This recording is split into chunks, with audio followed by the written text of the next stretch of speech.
If you want men to stop being concerned that that's going to happen, stop doing it.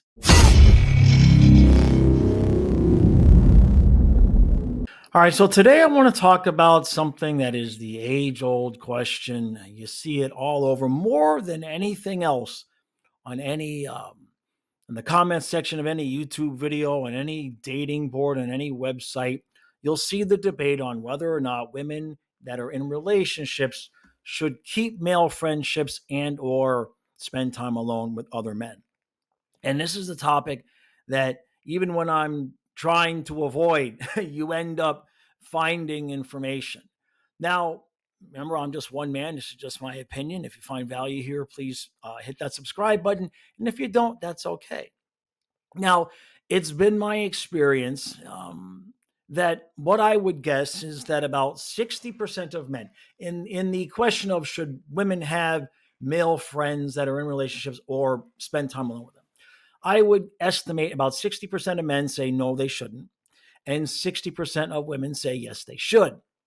20% of both sexes are kind of like, it depends. And then there's 20% of men that think, no, there's no problem with that. And 20% of women will say, duh, why would I need another male friend? So unfortunately, what that leads to is 60% of the men looking for 20% of the women and vice versa. So there's a lot of conflict and everybody's got a different opinion, which is fine. Now, my intent with this video is not to argue for or against anything specific, but I do think I can share a bit of perspective that I have not seen spoken about in a very clear fashion. Now, I'm not going to sit here and say, women, you're your own worst enemy. This is your fault. But there seems to be a miscommunication or a misunderstanding or misalignment somewhere in the communication between men and women about this subject. Now, both sexes do the same thing. Men will look at most things and apply male logic and say, well, that's what's happening. That is the reason why this is happening, because that's how I would think I'm a man. Women do the same thing. They will take somebody's actions and apply, well, they're doing this, so they must be feeling this because that's what I would do if I felt that. So it very much, the men base it on logic, the women base it on feelings. This is not rocket science. Now, here's the catch for me and for a lot of the men that I've talked about. Now, when a woman will say, a woman who is defending her position that she should be able to have male friends, etc. The woman will say, well, you should trust me. And you should trust me. I'm not going to have sex with this man. I'm not romantically interested in him. Okay. We don't disagree with that. Even though there is the possibility of that developing, and we'll talk about that later. In that instance, a man's concern is not that you're just going to run off and have sex with this man. Now, I want you, especially women, I want you to answer the following two questions. What is the most important thing to most men? We're speaking generally here. What is the most important thing to most men inside of a relationship? Sex, right? I don't think there's going to be any disagreement there from many women that for the overwhelming majority of men, sex is the most important thing. So, what is the most important thing to women? What do you women continue to tell us is the most important thing? Energetic connection. How that person makes you feel. Correct? Incorrect? Sex is not the most important thing to you. Sex might not even be in the top 5. But generally speaking, it's been my experience through personal experience and through clients and friends that most women, the main thing that they're looking for, the main objective that they're seeking is emotional connection, that bonding. Does he understand me? Does he make me laugh? Can I be myself around him? Okay. Now, women, I want to ask you a question. How would you feel if at the beginning of a relationship, your man said, now look, I love you and I want to be with you and I'm committed to you, but I still want the ability to have sex with other women? You'd kind of look at him and say, what are you, Cocoa Puffs? All right. Well, that is how the majority of men feel when you say, look, I love you, I'm committed to you, but I still want to be able to have male friends and spend time alone with them. And the reason why that is because for us, sex is the most important thing. So um, we would never dream of implying that you should be okay with us having sex with other women because we know that's your department. You are the one that should be supplying us with what we need the most. Now, the reverse is true. And this is the part where women will get a little bit wobbly and not really want to follow along. But when you pound it into our heads, women, when you consistently tell us that the most important thing to you is connection and how they make you feel, and can they make you laugh, and do they understand you, and do they listen to you? When you pound that into our heads, that that's the most important thing to you. When you say he's just a friend and you're not going to have sex with him, that's not what we're concerned about. That's not the worry. We know you're not going to just run off and immediately have sex with him because that's not what's important to you. But what you're telling us by keeping these male friends is this thing that is the most important to me, I am still going to seek elsewhere, even though I am in a relationship with you. That is the same thing as a man saying to a woman, sex is the most important thing to me. And even though I'm committed to you, I'm still going to seek it elsewhere because I need that constant feeling of validation. I need to constantly be validated that my sexual prowess and that I'm still attractive. So, this to me is the biggest misconception. So, when a woman says to you, well, you should trust me, I'm not going to have sex with him, she's not incorrect, but that is not the man's concern. The man is looking at the situation for the most part and looking at the other man that you might want to spend time with and saying, well, he's making her laugh. He understands her. He listens to her stories. He's all of the things that she says that she wants first and foremost before sex. And many times, this is why those friendships eventually develop into sex, because women, you're the ones that tell us those things come first. You tell us that those emotional and energetic connections come first. So, why would a man be comfortable with you developing those connections with another man when you yourself have told us that is what leads to sex? You follow what I'm saying? Now, inside of that paradigm, we all have different experiences. We all have different traumas that have shaped and molded our boundaries. Now, one thing I have found both ways, okay? A man will generally have his boundaries up, especially if he's been cheated on. There was a comment that I saw where one man made a pretty good point. And what he said was, you have a choice, man. You can either decide to trust everyone and expect the best out of everyone, but you're going to get burned a couple of times. You will get burned doing that, but there might be a higher reward for you for trusting someone. Or you can kind of go into things and not be willing to trust, and you won't get burned because you're going to keep that wall up, but you might not find the intensity and intimacy of a relationship that you're looking for. And I don't necessarily disagree with that, especially if you've never been cheated on, or maybe it's only happened one time. You might be willing to say, okay. However, unfortunately for women, an overwhelming majority of men have been cheated on multiples of times. Every time they let their guard down and trust, many times the woman will take advantage of that. Now, the reverse is true for the women, just for a different reason.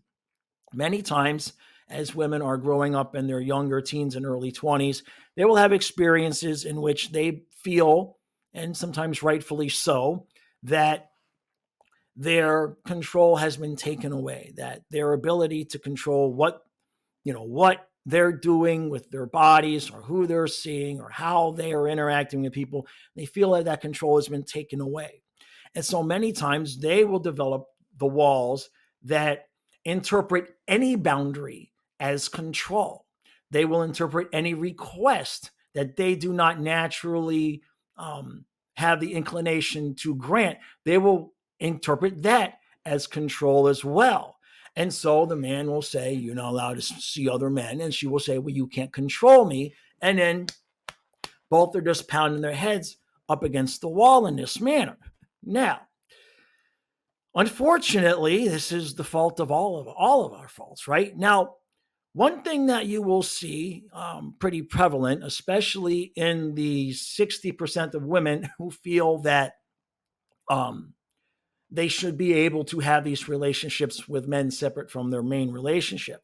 One thing that you see a lot of these days is those women are wondering, well, where are all the real men? I want a real man, a masculine man, a man's man. Where did all those men go? Well, they've been beaten to submission. They've been beaten into submission. A man is biologically wired to be a certain way. Now, what I will say is very simply this, women. If you look at your father or your grandfather and you say, man, look at how he treated grandma. Look at how he treated my mom. He took care of everything. And she didn't have to worry about changing her oil. She didn't have to worry about doing anything other than what back then, quote, a woman should do, right? He took care of all the man things. He was a very traditional man. Well, let me ask you a question. Was your grandma or mom on Facebook developing friendships with other men? Was your grandma or mother telling your father that I'm going to go out with this man and we're just friends and maybe we're going to get a drink and I'm going to come home and too bad, so sad, if you don't like it, you should just trust me? No, those things would never have crossed your mother's mind or your grandmother's mind. Now, I understand that times have changed and the culture has changed. However, the bottom line still exists that if you want a traditional man, if you want a masculine traditional man, as a woman, you have to be willing to fill the feminine traditional role. You can't have it both ways. And that is what I see more than anything else in the comment sections and on chat boards and whatnot, on Facebook and everywhere else, is the women want what they deem to be the traditional man, but they also still want the freedom that comes with the new type of feminism where a woman should be able to do whatever she wants and interact with any man the way that she sees fit. You can't have it both ways. Now, you will eventually, if you throw enough darts, right? If you throw enough darts, eventually you're going to hit the dartboard. There are enough men out there that have been beaten into submission that will be okay with some of these things. But like that, there's a give and take with anything else. Okay. Maybe you can find someone who's okay with these things, but you're not going to have the deep, energetic, emotional, maybe spiritual connection that you're looking for. Because a man that is wired to have that kind of connection is most likely going to be a traditional type of man, and he's going to want a traditional woman. So we can all go back and forth with all these things. Now, what is the solution? Well, there's a couple here. And again, this is just my experience, just one man's advice. Now, this is easier said than done, but the bottom line is if when you meet somebody, if if you don't match, don't try to force it, right? Don't try to convince her that she shouldn't have male friends. And you, as the woman, should not be telling him that he's insecure for not allowing you to have male friends. We all need to have a little bit of intellectual honesty here. Now, you ladies may not like to hear this, but I don't know any man, and I'm sure that they exist, but I don't know many men, we'll put it that way, that have not either been cheated on and the man was someone who the woman said was just a friend, or has not been the friend that the woman cheated on while she told the other man that he was just a friend. The overwhelming majority of men have had that experience. So unfortunately, if you want men to stop being concerned that that's going to happen, stop doing it. That would be my number one suggestion. Now, in terms of men, we have our own issues here, okay? It's a very difficult line to walk. Just because the one woman cheated on you doesn't mean the next one is going to do the same thing. I recognize and accept that there are signs. Bottom line is, if you've been cheated on as a man and your boundary is that, look, I was cheated on, I'm not comfortable with my new relationship spending time with men alone, then make sure your new relationship agrees with that boundary. And make sure that they just don't obey it, but that they respect it. And that's the last thing I'll say, both ways. This goes both ways to men and women. There's a difference between obeying a boundary and respecting it. Okay. When someone just obeys your boundary, what they're doing is they're giving you lip service. They're not doing something that they would prefer to be doing. And eventually it's going to lead to resentment, and they're probably just going to end up doing that thing anyway. Okay. If it's not a match in the beginning, just don't do it. Now, one thing that women are more prevalent to do than men, I believe, is they will see a man and they find him attractive and they like all these qualities about him, but there's these two or three things that they're not really happy about. And at the beginning of the relationship, they convince themselves that if they, the woman, are good enough or do the right things, that the man will eventually change that boundary. And nothing can be further from the truth. If you, as a woman, meet a man and he explains his boundaries and you say, okay, I can guarantee you that in that man's mind, that boundary is set, done, over. And the last thing he is ever even remotely considering is moving that boundary. You, as a woman, if you are respecting his boundary, thinking that somehow that is going to get him to change his boundary, you are going to be in for a rude awakening. And I don't mean that in a critical sense. I mean that as a way to help save you from eventual hurt. If a man sets a boundary and you agree to it, I can guarantee you that thing is gone in his mind. He's not even thinking about it because you agreed to it. And it will only come up when he feels that you have broken it. And whether that's 6 months or 6 years down the road, if you thought that, well, I kept that boundary for so many years that I figured you'd be over it, that's not how a man's mind works. We like to get things squared away and settled and done so we can move on. So once we set a boundary and you say yes, for us, that's forever. We are not even remotely considering the possibility of changing that boundary. You said yes, that's it. When a woman says yes to a man, we are not going to do anything or even think anything that might change that answer. We're not even going to broach that subject. So that is one thing, women, that you can do to help yourself, is that when you meet a man, if you don't agree with his boundaries and you think it's going to be an issue, just don't get into a relationship with him. Now, of course, like I said at the beginning, 60% of men are over here, 60% of women are over here. And, there's the middle ground, and then there's the 20% on each side. That's a tough marketplace, right? Because most men that I know, that I've spoken to, when I ask the question, is it okay if your woman has dinner with another man? Majority, not all, but the majority of men say, yeah, duh, right? And women will, the same percentage, say, no, well, if he trusts me. But again, I'll circle back to, it's not that he thinks you're going to have sex with him.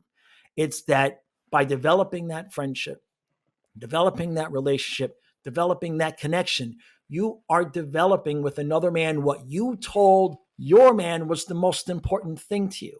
It is the same exact thing as your man going out and having sex with another woman and then telling you, hey, you can't control what I do. Don't be insecure. Okay. Women, you would be just as hurt if your man was having sex with another woman because he said he still needed that despite being in a relationship with you. That's the bottom line, is that it's a very, very difficult road to travel. Generally speaking, the only solution is to talk about these things when you first meet somebody. And if you don't match, don't try to force it.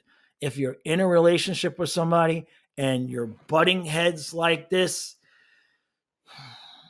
the only way to move forward, the only way that there's going to be a way to move forward, is if both people are willing to have a conversation.